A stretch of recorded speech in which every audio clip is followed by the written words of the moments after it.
Minimalism and board games go hand in hand. I know. I like a lot. I love a lot of really complex, meaty games that have a bajillion pieces, but there's something about the strict adherence to trying to do as much as you can with as little as possible, because that's efficiency. And board gamers, if nothing else, are always chasing the high that comes with efficiency. So today we're going to talk about the top 10 minimalistic board games that aren't necessarily the smallest games out there and aren't necessarily the fewest games out there. These are my personal top 10 games that do something that maybe punching up, delivering more than what the sum of its components really would normally be able to do.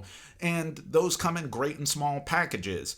Also, as a nice honorable mention, this was kind of inspired by playing Slambo, a recent micro game by Allplay that is just an awesome sumo wrestling game that has just a couple cards, and you're trying to either force your opponent to increase or decrease the value above 10 or below 0. In doing so, you knock them out of the ring and you get to yell Slambo, which is awesome.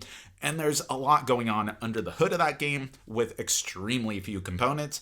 It's too new to really put it on this list, but it can be an honorable mention. So with that said, let's get going. Number 10 is Century Spice Road. And yeah, I'm starting with a bigger game than you might think for minimalism, but it is such a pure abstract engine builder where the cubes, sure, they might represent cinnamon or cardamom or something, but we all know them as yellow, red, green, and brown. And it is just the constant exchange with very few actions that you're taking in any turn.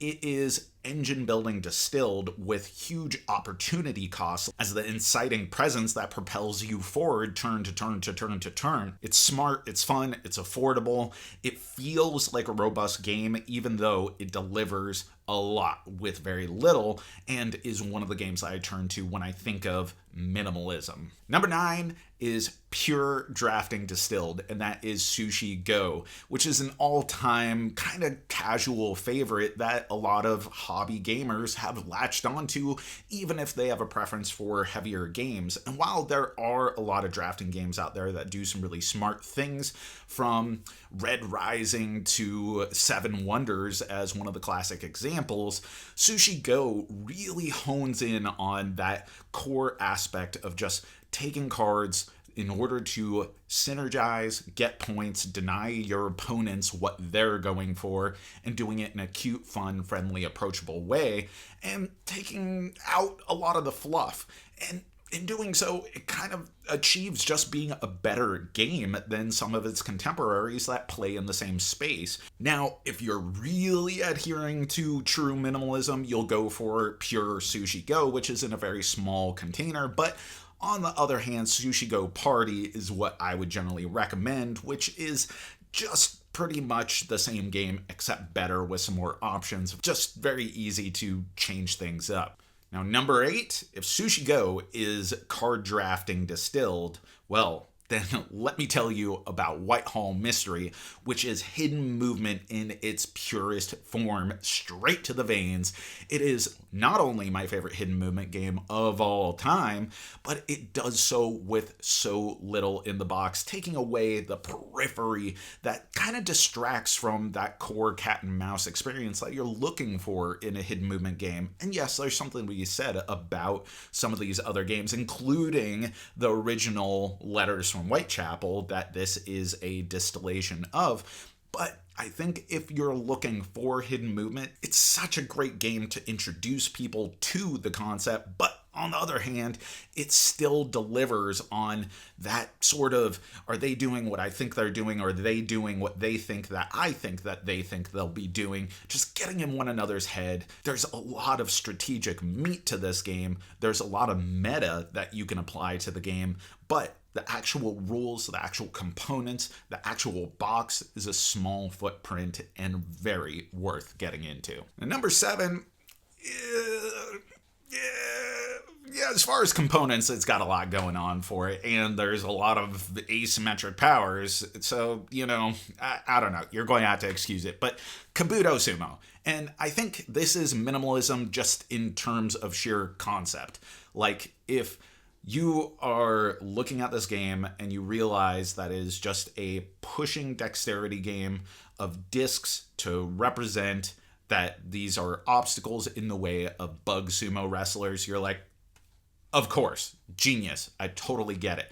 You are able to convey so much thematic essence through the physical aspect of pushing these around and the subtle things that you can convey with the different powers of the bugs, really bringing together what is a tight, fast, interesting dexterity game that isn't as zany or crazy as a lot of other dexterity games out there.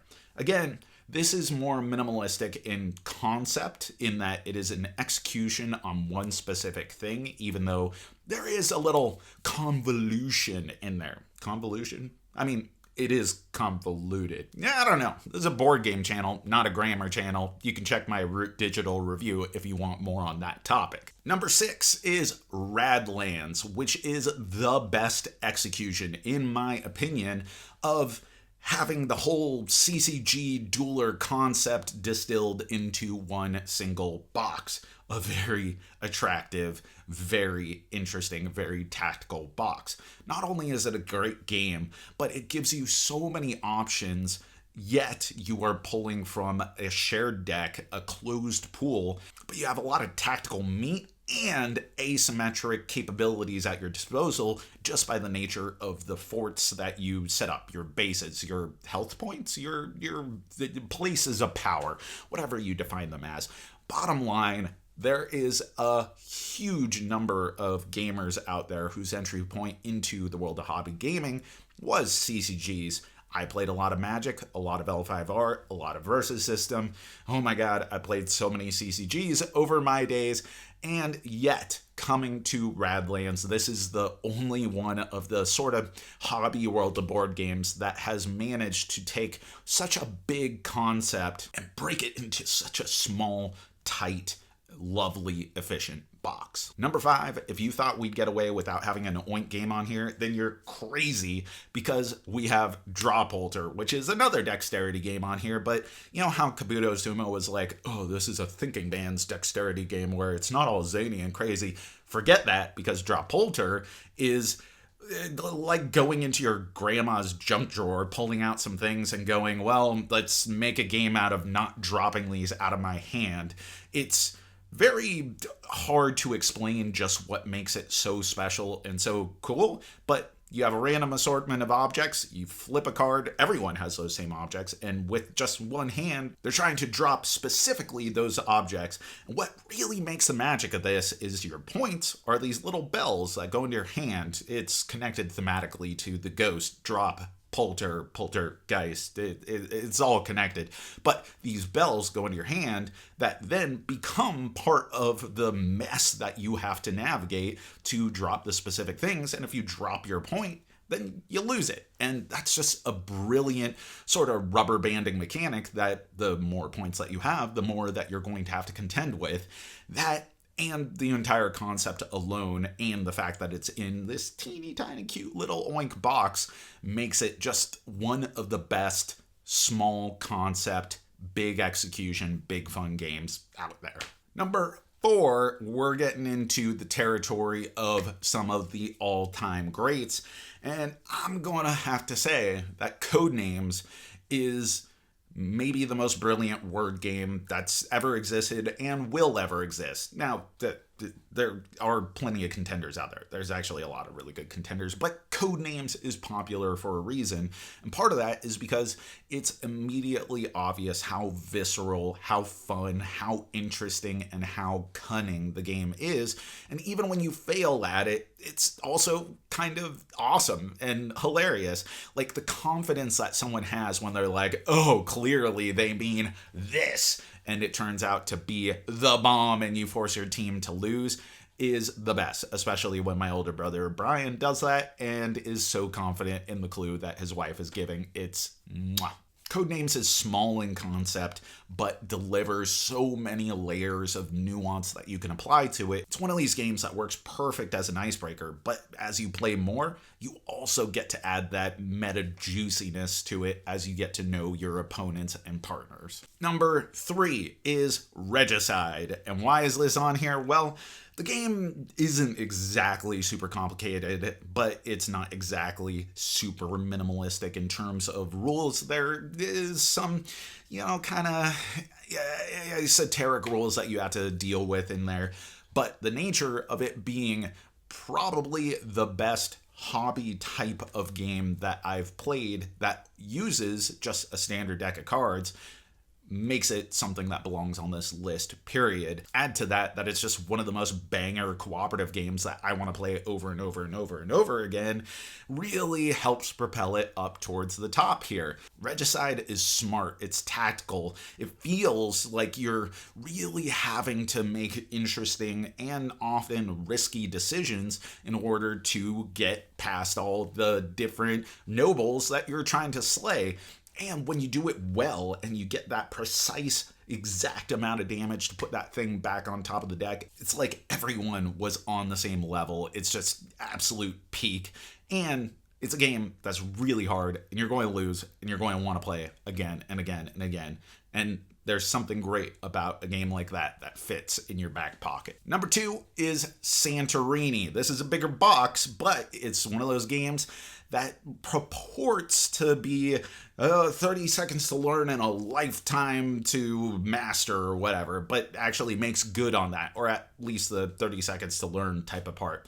Maybe not 30 seconds, maybe like 2 minutes to learn, but Santorini is easily my favorite of the modern hobby game release abstract games that's trying to contend with classics like checkers, Go, and chess, and all that lineage of abstract dueler games. And what makes Santorini beautiful as a mechanical concept is that it is so easy for someone to see the repercussions of what they're doing and how they can obstruct the other players, but the noose that is tightening around you, and you might not even be aware of it, is just so awesome to feel. And I don't think that the skill ceiling is so incredibly high. There are a lot of tactical scenarios that are going to, in general, reward the better player, but it's not something where a 10-year-old is going to feel so out of depth with an adult if they have the training. They've played 5 or 6 games and have started to recognize patterns. There are some cool additives in Santorini with the god powers and stuff, but the basic vanilla Santorini is still one of my go-tos for teaching anyone from child to adult in or out of the hobby. Which brings me to number 1, and it's not the most minimalistic game ever. I kind of had that preface when I was talking about Regicide and also at the beginning of the video, so you're going to have to kind of walk with me on this a little bit, but The King is Dead 2nd Edition is, to me, one of the most brilliant games ever designed, and it does so much with so little.